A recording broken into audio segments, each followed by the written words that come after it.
चलो देखो प्रश्नावली 10.2 का सवाल नंबर पहला देखेंगे। ठीक, सवाल व्रत में, ठीक है, कोई व्रत है तो यदि कोई इससे एक रेखा गुजरे लेकिन इसके एक बिंदु को टच करे, कितने बिंदु को? एक बिंदु को। जैसे जो यहाँ पे एक बिंदु को टच कर रही, ठीक, जैसे क्या बोलेंगे हम? स्पर्श रेखा। किसी व्रत से गुजरने वाली वह रेखा जो व्रत को एक बिंदु पर स्पर्श करे, एक बिंदु को काटे, ऐसे लिख सकते हैं, तो उसे क्या कहेंगे हम? स्पर्श रेखा। ठीक है, बैठ जाओ। अब देखो स्पर्श रेखा के बाद फिर आती कौन सी? एक छेदक रेखा। कौन सी रेखा? छेदक रेखा। क्या कहलाती? वह रेखा जो व्रत को दो बिंदु पर प्रतिच्छेद करे। कितने बिंदु पर?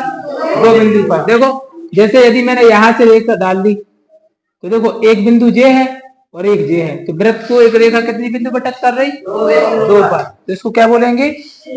छेदक रेखा। इसके बाद देखो हमने आपसे ये कहा था किसी भी व्रत में बाह्य बिंदु से हम कितनी स्पर्श रेखा खींच सकते हैं? दो। जैसे बाह्य बिंदु जे है, यहाँ पे ले लिया, ठीक, यहाँ पे एक बिंदु ले लिया तो हम स्पर्श रेखा कितनी खींच सकते हैं? दो। जैसे एक जे खींची और एक, इसके अलावा कोई तीसरी स्पर्श रेखा नहीं होगी।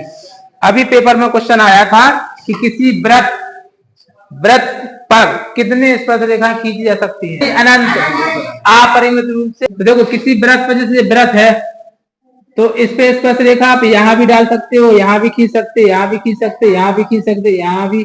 देखो ना कितनी खींच सकते हो आप? खींच सकते ना, अनंत। यदि हम आपसे ये कहें कि किसी व्रत के एक बिंदु से कितनी स्पर्श रेखा खींची जा सकती हैं, तब कितना आएगा आंसर?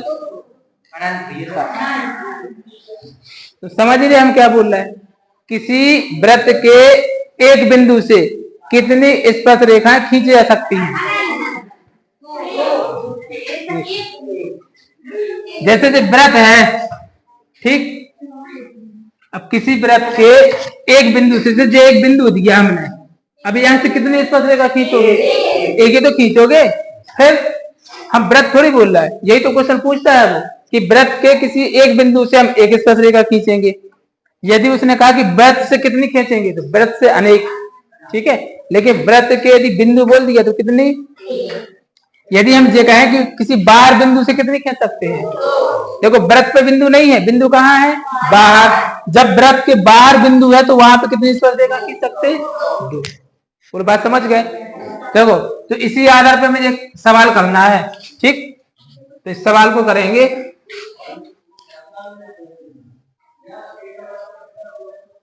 ये सही है ना? चलो देखो एक बिंदु, एक बिंदु Q से एक व्रत पर स्पर्श रेखा की लंबाई 24 सेंटीमीटर है तथा Q के केंद्र से दूरी कितनी है? 25 सेंटीमीटर। और व्रत की त्रिज्या कितनी अपन को निकालनी है? तो देखो व्रत की त्रिज्या निकाल ली, यानी देखो या तो 7 होगी, 12 होगी, 15 होगी या 24 होगी। इन चार में से कोई एक ऑप्शन है, ठीक। तो हमें सबसे पहले एक व्रत बनाना पड़ेगा, ठीक। तो देखो यहाँ पे बना दे। देखो जी व्रत है, ठीक है। अब व्रत का केंद्र भी होगा, तो यहाँ पे हम केंद्र ले लें, ठीक। अब करना क्या है? देखो एक बिंदु Q से हमें बाहर बिंदु क्या लेना है? Q। तो देखो यहाँ पे जो बिंदु लेंगे हम, वो क्या आ जाएगा अपना? Q। अब यहाँ से स्पर्श रेखा खींचेंगे, जो व्रत का केंद्र है, यहाँ से जे डालेंगे स्पर्श रेखा और इसको मिलाएंगे। तो देखो जे हो गया O, जे हो गया P। तो देखो Q से P तक की स्पर्श रेखा की दूरी कितनी है? 24 सेंटीमीटर। और देखो Q से O तक की दूरी कितनी है? 25 सेंटीमीटर। अब निकालना क्या है? OP, मतलब हमको जे निकालना, और जे क्या है? त्रिज्या, R है ना त्रिज्या। यानी देखो कोण बनेगा जो 90 का अपना, तो कोण के सामने की भुजा जी क्या कहलाएगी? काढ़। और ये क्या है? लंब। और ये क्या है? मतलब पाइथागोरस प्रमेय लगाएंगे। क्या लगाएंगे? पाइथागोरस प्रमेय। पाइथागोरस प्रमेय आती है सभी को? बोलो क्या होती? काढ़ का स्क्वायर, हम शॉर्ट में लिख दें, काढ़ के स्क्वायर बराबर लंब का स्क्वायर प्लस आधार का स्क्वायर। यहाँ तक सही है? अब थोड़ा बताते जाना है ना। देखो कार्ड क्या है 25, तो यहाँ पे हम क्या लिखेंगे 25, तो देखो 25 का स्क्वायर और बराबर लंब, लंब कितना है 24, तो देखो यहाँ पे क्या लिखेंगे 24 का स्क्वायर। ठीक, फिर देखो अब हमें निकालना क्या आधार, आधार क्या दिया अपना ओपी, तो ओपी अपन को निकालना है, तो ओपी का सही है। अब देखो 25 का स्क्वायर कितना होता 625 बराबर 24 का 576, ठीक, और प्लस ओपी तो निकालना है ओपी का स्क्वायर। अब देखो इस तरफ लाएंगे 576 को, 625 में इस तरफ आएगा तो माइनस होगा 576 बराबर ओपी का स्क्वायर। ये देखो थोड़ा सी गलती क्या कर रहा, ठीक है। देखो अब घटाओ कितने बचेंगे 15 में 6 चलेगा 9, 49 बराबर ओपी का स्क्वायर। तो ओपी बराबर कितना आएगा, यहाँ पे अंडर रूट कर दें, स्क्वायर आएगा ना, और 49 किसका स्क्वायर होता, यहाँ से कितना आएगा, समझ गए। यानी जो आंसर है वो क्या अपना 7 सेंटीमीटर है। ठीक है, ऐसे करना। इसी टाइप से देखो सेकंड वाला क्वेश्चन करेंगे। ठीक, तो जी समझ गए। मतलब देखो आप को पेपर में तुक्के ही लगाना है। ठीक है, सॉल्व करेंगे फिर ऑप्शन करेंगे। ठीक है, अब देखो सेकंड क्वेश्चन देखो,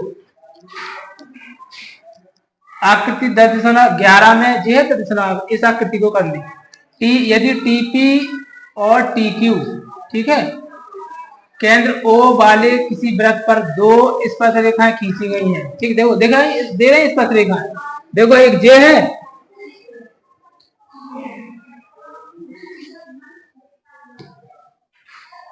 देखो हम यहाँ पे बना देंगे उसको। ठीक है, इसी को बना दे यहाँ से दे। ठीक, जे है और जे यहाँ, ये केंद्र हो गया यहाँ से है। ठीक है, ऐसी को ना, जे कितना दिया 110, जे टी हो गया, जे पी और जे क्यू, जे क्या है ऐसी बनाना। देखो अपन को मान क्या दिया 110, पी पी ओ क्यू कितना दिया 110। अब देखो आपको पता है जहां से स्पर्श रेखा जाती है कितने का बनेगा कोण, कौन बताएगा 90 का। तो देखो 90 का जे हो गया, तो जे भी कितने का हो गया 90 का।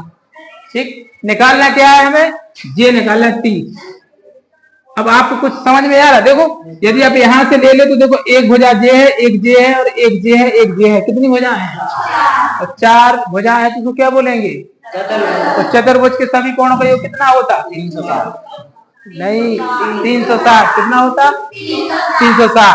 तो देखो इन सभी कोणों का योग कितना हो जाएगा, कौन कौन, देखो एक ले लो कोण टी प्लस कोण पी प्लस कोण ओ प्लस कोण क्यू बराबर कितना हो जाएगा 300 हो गया।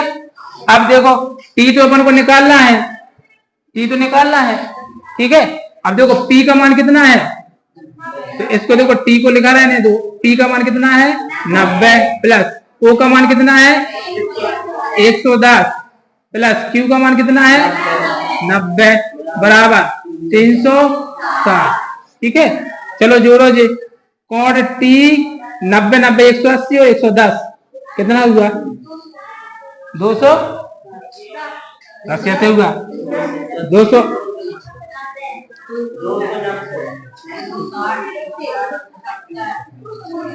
290 बराबर 360। अब 290 उस तरफ ले जाओ, कोण टी बराबर 360 माइनस 290 कितना बचेगा 70 कितना आएगा। तो देखो कोण टी, जो टी वाला कोण आया वो कितना आया, ऑप्शन है क्या है, ऑप्शन बी आंसर आएगा। क्या आएगा, मैं समझ गए। ऐसे करना, कर लोगे पेपर में। देखो किसी सवाल में चित्र बन गया है, किसी में नहीं आएगा, तो अपन बाहर से स्पर्श रेखा डाल देंगे तो बन जाएगा चित्र। समझ गए, ठीक है।